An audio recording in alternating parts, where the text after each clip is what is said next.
introduction of the Honorable Speaker, House of Representatives, Federal Republic of Nigeria, and the Speaker of the Parliament of Ghana.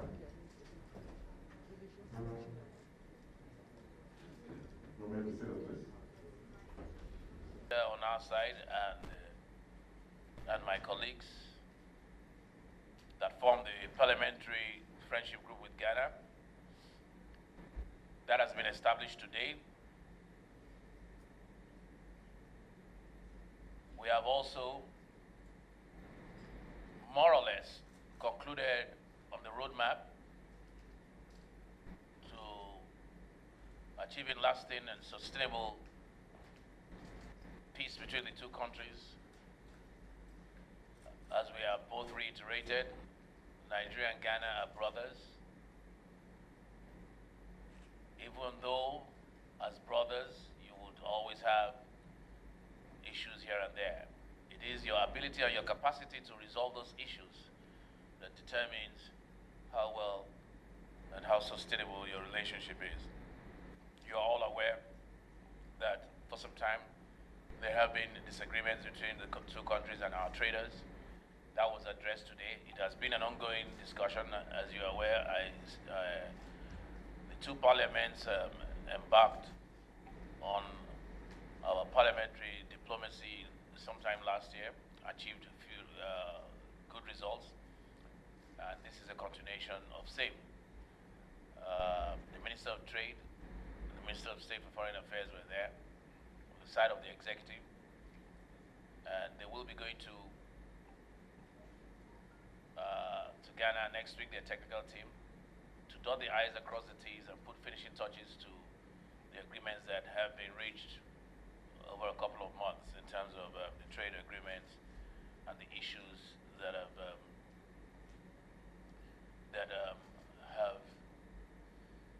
been recurring in the last few months between the two countries.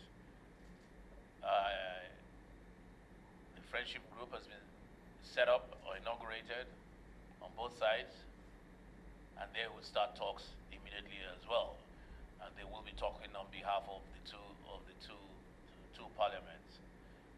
Honorable Speaker, Right Honorable Speaker, I once again want to thank you for your very kind words and your determination to carry on from where your predecessor left and the pace at which you are even moving.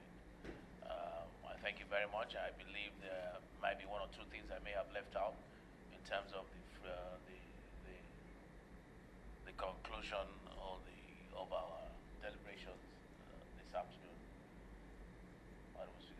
Permit me kindly to stand on the existing protocols and to, on behalf of my delegation from Ghana and on my part, to sincerely thank you so much for the invitation and the gracious hospitality that we have received so far since we arrived yesterday. I can only confirm that all what my brother has said with regard to the progress that has been made in trying to put in place a more formalized, rationalized, and sustainable system to ensure that at all times, as we continue to relate to each other, as in terms of trade or other matters, that is Ghana and Nigeria, we are assured of an existing mechanism that will keep on drawing more on our strengths than on our weaknesses. A system that will not allow anything to degenerate into what we have experienced in the past. And so the two friendship associations have been inaugurated. We will be putting in place a legal framework to establish a permanent Nigeria-Ghana Business Council, and that definitely will include more experienced and hands, people of wise counsel, and also the young futuristic businessmen and women who definitely put their heads together and ensure that the challenges that we are facing now do not exist again. That the relations between Ghana and Nigeria are that harmonious, and they work to the mutual benefits of both countries. Once again, I want to thank my brother, my friend, my colleague, the Right Honourable Speaker of the House of Representatives of the Federal Republic of Nigeria, for this kind invitation and for the initiative and the zeal and enthusiasm, more importantly, the commitment with which he has steered the affairs.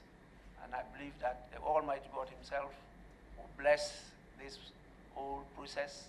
And with the last visit by the technical team that will be coming to Ghana next week, all these processes. I thank all of you for your participation, and may the good Lord continue to bless all of us. You are very cognizant of some of the pieces of legislation that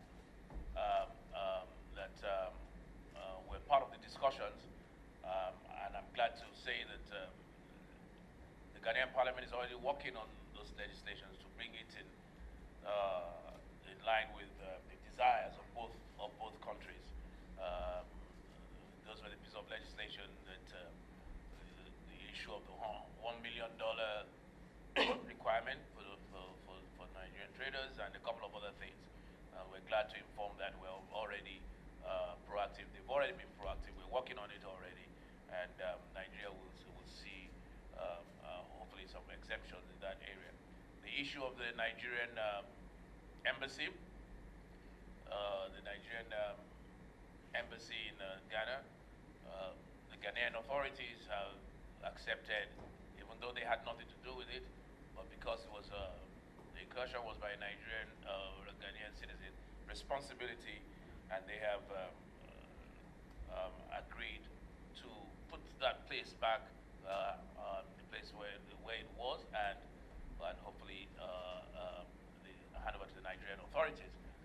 We went beyond Nigerian-Ghana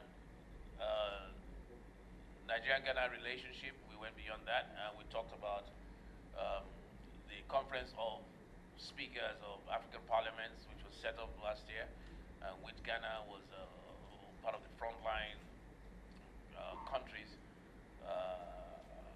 that drove that initiative, and hopefully we'll all come together, several countries in Africa, to the main agenda for this year and perhaps going into next year will be debt relief for the African countries. We will lend our voice. We will add our weight to that. So he and I discussed that, since yesterday to a great extent, and hopefully we'll be able to push further with that. And there will be other issues, and you'll be carried along through the two parliamentary friendship groups as we go along. On which country had the best jollof rice? I'm happy that His Excellency the Right Honourable has resolved even that one, and so we know which of the countries have the best jollof rice now. Thank you. Very clear now to everybody. I've seen that it is very clear, but whilst I understand that the Speaker of the Ghanaian Parliament must say what he has to say as a politician, when it gets back to Ghana, they'll ask you, why did you concede the superiority of Nigeria? But I know behind when we met yesterday after dinner, I know he called me. Whatever he says, yeah, it's okay. Both Nigeria and Ghana, that this will be a thing of the past. Your choice of word, protracted, I don't know what that meant, what period you are looking at. But since the initiation of that unfortunate incident, I think that leadership have been very proactive, and they've worked together, particularly led by the Right Honourable Speaker of the House of Representatives of Nigeria, and we immediately quenched the fire, and so far we now putting in place a system that will ensure that these things don't reoccur again in the future. and that's the working relations, the trade relations, the personal, interpersonal relations between Ghanaians and Nigerians are as before, you know, coming from the same origins. And so that is why we've worked throughout. And I can assure you that the technical committee that will be coming to Ghana next week will come with very good news. We will want to, as a good gesture and goodwill, to also even appeal to